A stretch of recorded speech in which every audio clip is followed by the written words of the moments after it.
യാത്ര ചെയ്യാൻ ഇഷ്ടമില്ലാത്തവർ ആരും ഉണ്ടാവില്ല. ഇതിൽ തന്നെ സാഹസിക യാത്രകൾ ചെയ്യാൻ ഇഷ്ടപ്പെടുന്നവർ നിരവധിയാണ്. മിക്കവരും ഓഫ് റോഡ് യാത്രകളും ദുഷ്കരമായ ട്രെക്കിങ്ങും എല്ലാം ചെയ്തിട്ടുണ്ടാകും. യാത്രാ പ്രേമികൾക്കായി കൗതുകമുള്ളൊരു കാര്യമാണ് ഈ വീഡിയോയിൽ പങ്കുവെക്കുന്നത്. ലോകത്തിലെ ഏറ്റവും അപകടകരമായ റോഡാണ് ഇവിടെ പരിചയപ്പെടുത്തുന്നത്. തുർക്കിയിലാണ് ലോകത്തിലെ ഏറ്റവും അപകടം പതിയിരിക്കുന്ന റോഡുള്ളത്. ബെയ്ബർട്ട് ഡി 915 എന്നാണ് റോഡിന്റെ പേര്. ഡെയർ ഡെവിൾ റോഡെന്നും അറിയപ്പെടുന്നു. കരിങ്കടലിന്റെയും വടക്കു കിഴക്കൻ അനറ്റോലി ഉപദ്വീപിനും ഇടയിലാണിത്. 29 ഷാർപ്പ് ഹെയർപിൻ ബെൻഡുകളുള്ള റോഡിന് റെയിലുകളുടെയോ ബാരിക്കേഡുകളുടെയോ സംരക്ഷണമില്ല.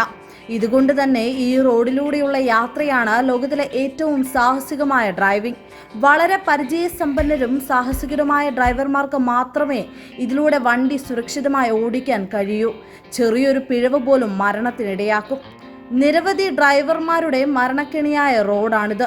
ശൈത്യകാലത്ത് മിക്കപ്പോഴും കനത്ത മഞ്ഞുവീഴ്ചയെ തുടർന്ന് ഈ റോഡ് അടച്ചിടാറുണ്ട്. 106 കിലോമീറ്ററാണ്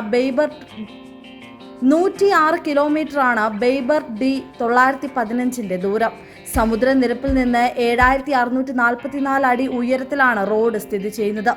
1916 ഈ റോഡ് ആദ്യമായി ഉപയോഗിച്ചതെന്ന് കരുതപ്പെടുന്നു.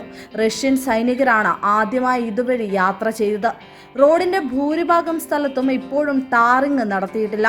റോഡിന്റെ അപകടാവസ്ഥയാണ് നിർമ്മാണ പ്രവർത്തനങ്ങൾ ഇപ്പോഴും അസാധ്യമാക്കുന്നത്.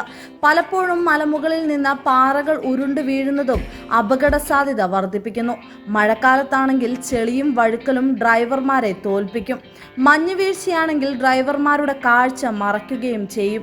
ഇത്രയും ദുഷ്കരമായ ബെയ്ബർട്ട് ഡി 915 യാത്ര ജീവൻ സ്റ്റിയറിംഗിൽ വെച്ചുള്ള യാത്രയെന്ന് ഉറപ്പിച്ച് പറയാം. കൗതുകമുള്ള മറ്റൊരു വിശേഷവുമായി അടുത്ത വീഡിയോയിൽ കാണാം.